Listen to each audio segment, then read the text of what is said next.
Buenas tardes, Dios les bendiga, bienvenidos a Momentos de Victoria con su servidora, la pastora Olga María González. Qué bueno es que estamos otra vez juntos, qué bueno es que estamos aprendiendo tantas cosas, qué bueno es que el Señor nos está enseñando, juntos estamos aprendiendo. El Señor nos habla y nuestro espíritu lo absorbe todo, pero necesitamos no estar distraídos, sino estar atentos a escuchar la palabra de Dios. Vamos a orar. Padre, en el nombre de Jesús, Señor, en esta tarde te pedimos que tu Espíritu nos hable, nos ministre, nos llene de ti, nos renueve, nos fortalezca, Padre. Gracias, Señor, Padre eterno. Gracias por tu bendición. Gracias, Señor bendito, en el nombre de Jesús. Háblanos, Señor, que tus siervos escuchan. Que tengamos nuestro oído atento, Señor. Que seamos, Señor, discípulos tuyos. En el nombre de Jesús. Amén. Amén. Estamos en Juan, capítulo 2, versículo 12. Dice, y después de esto descendieron a Capernaum, él, su madre, sus hermanos y sus discípulos, y estuvieron ahí no muchos días. Y estaba cerca la Pascua de los judíos, y subió Jesús a Jerusalén. Y halló en el templo a los que vendían bueyes, ovejas y palomas, y a los cambistas ahí sentados. Hasta ahí vamos a estudiar esta tarde. El lunes vamos a seguir. Y vemos ahí que el Señor descendió a Capernaum. Ahora Jesús era de Canaán, bajó a Capernaum. Y permaneció ahí un poco de tiempo. Capernaum era un lugar de su residencia. Capernaum significa casa de Nahum, la casa de Nahum o la tierra de Nahum, la ciudad de Nahum, como le podamos decir. Por eso es Capernaum, ciudad de Nahum. Y ahí era donde el Señor comenzó a tener su centro del ministerio. Ahí tenía su casa, no sabemos si era de él o la rentaba o no sabemos, pero él ahí tenía todo su ministerio. Regresaba a Capernaum. Cada vez que iba a ministrar a otros lados, regresaba a Capernaum. Y era el lugar de su residencia. Y luego era a Jerusalén para pasar las fiestas de la Pascua. Y entonces ahora ya estamos celebrando la Pascua. Dice en el 13, y estaba cerca la Pascua de los judíos, y subió Jesús a Jerusalén. Y subió a Jerusalén, su ciudad santa, su ciudad amada, su ciudad hermosa que es Jerusalén. Todavía es una belleza de ciudad, aunque muchas cosas están en ruinas, hay muchas cosas muy bellas que conocer. Así que ingresó al templo, y vemos que el templo es algo que el Señor ama mucho, porque Él mandó hacer ese templo. Se debe comprender la disposición del templo para poder entender qué sucedió en este hecho. El templo estaba en la cima del monte Sión y se supone que cubría 30 acres de terreno. El templo constaba de dos partes, el edificio del templo en sí y los patios del templo. El idioma griego tiene dos palabras diferentes para distinguir qué significa cada uno de ellos. El edificio del templo, naos, era una pequeña estructura ornamentada asentada en el centro de la propiedad del templo. Se lo llamaba lugar santo o lugar santísimo. Solo el sumo sacerdote podía ingresar a sus muros, y lo podía hacer una sola vez al año, en el día de la expiación. Son cosas muy santas, el lugar santo y el lugar santísimo. La otra parte son los patios del templo. Y eran 4 patios que rodeaban el edificio del templo, cada uno decreciendo en importancia para la mentalidad judía. Es importante saber que había grandes muros que separaban los patios entre sí. No estaban en la misma, había muros. Entonces, vemos el primer lugar, estaba el patio de los sacerdotes. Solo a los sacerdotes se les permitía ingresar a este patio. Dentro del patio de los sacerdotes estaban los grandes elementos de adoración: el altar de la ofrenda quemada, la fuente de la ablución de bronce, el candelabro de los 7 brazos, el altar de incienso y la mesa de los panes de la propiciación. Eso lo vemos ahí. Y luego está el segundo. Estaba el patio de los israelitas. Este era un patio enorme dado a los judíos que venían a adorar y se reunían para hacer servicios conjuntos con las grandes festividades. También era donde la gente entregaba sus sacrificios a los sacerdotes. En tercer lugar estaba el patio de las mujeres. A las mujeres por lo general se les limitaba esa área, salvo en el caso de adoración conjunta con los hombres.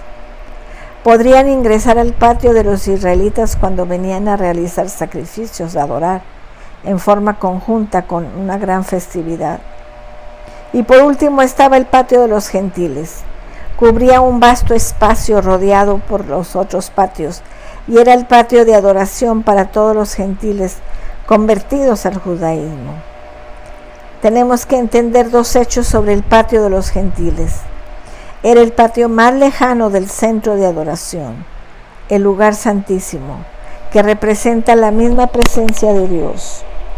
El alto muro que separaba el patio de los gentiles a los demás patios, no permitiendo que ningún gentil se acercara más allá ante la presencia de Dios. De hecho, habían carteles alrededor de todo el muro amenazando de muerte a todo gentil que traspasara su propio patio al centro de adoración. Y los judíos son muy celosos en estas tradiciones. Un gentil como tú y yo no podíamos entrar al patio de la adoración, no podíamos entrar al lugar santo, mucho menos al lugar santísimo. Habían muros entre un patio y otro.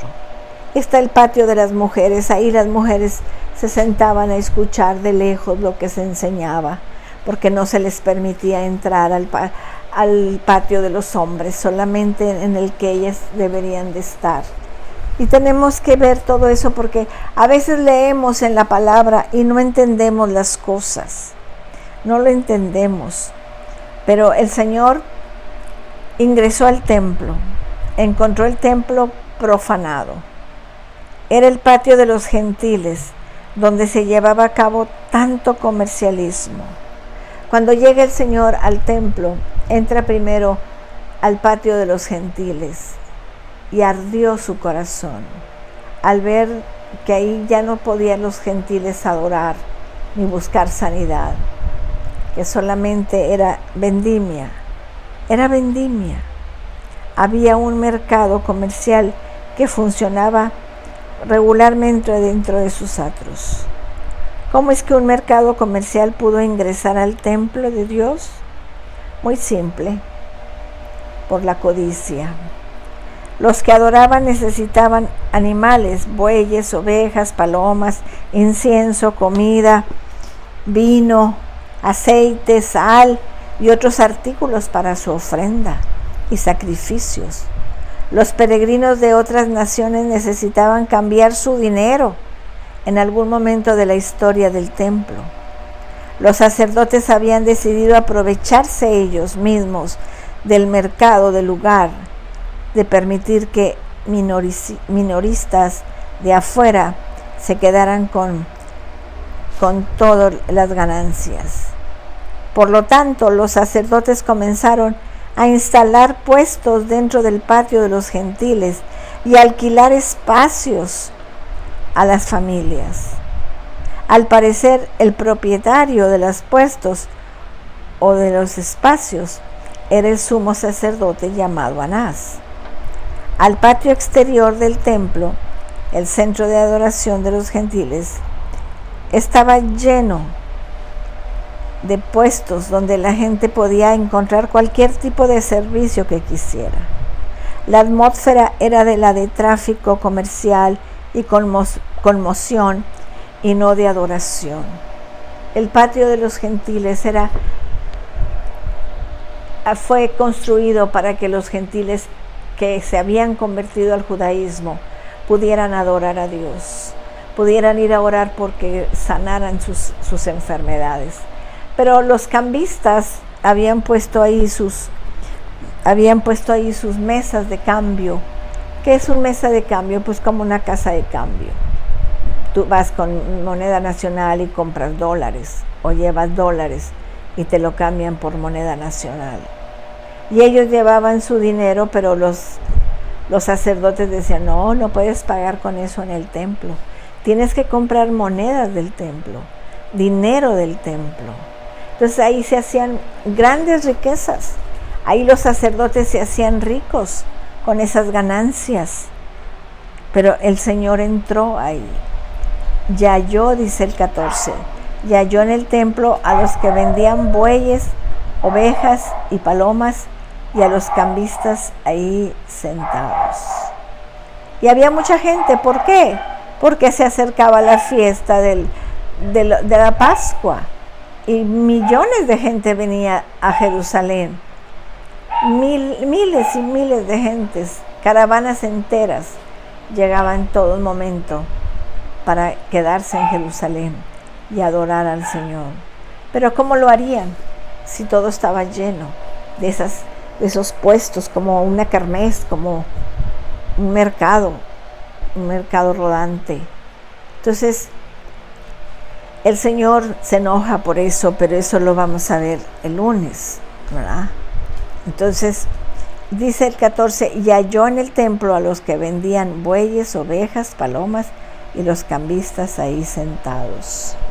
Qué decepción para el Señor. El que tenía tantos deseos de ver su templo, lo único que alcanzaba a ver era los cambistas. No podía caminar más allá por la multitud de la gente, que venía a adorar. Qué triste, mis amados, que el Rey de Gloria no lo dejaran entrar a su templo. Vamos a orar, mis amados. Padre, en el nombre de Jesús, te damos gracias por esta enseñanza. Te damos gracias, Señor, que entendamos, Señor, la tristeza del corazón de Jesús de ver a esos cambistas, Señor, cambiando dinero por animales, Señor, por palomas, por borregos, Señor, por carneros. Padre bendito, ya no había lugar para adorarte a ti. Y a veces nosotros nos llenamos de tantas cosas, Padre, que ya no hay lugar en nuestro corazón para adorarte. Enséñanos a adorarte a ti, Señor, a dejar todo lo que estorbe, a voltear nuestras mesas de cambistas, Señor, y que podamos agradarte a ti para la gloria de tu nombre. Gracias, Señor. Gracias, Padre, en el nombre de Jesús. Amén. Amén, mis amados. Los espero el domingo a las 10 de la mañana en Castillo del Rey Victoria. Los espero el lunes a las 6 de la tarde. Que Dios les bendiga, que Dios les guarde. Cristo les ama y yo también.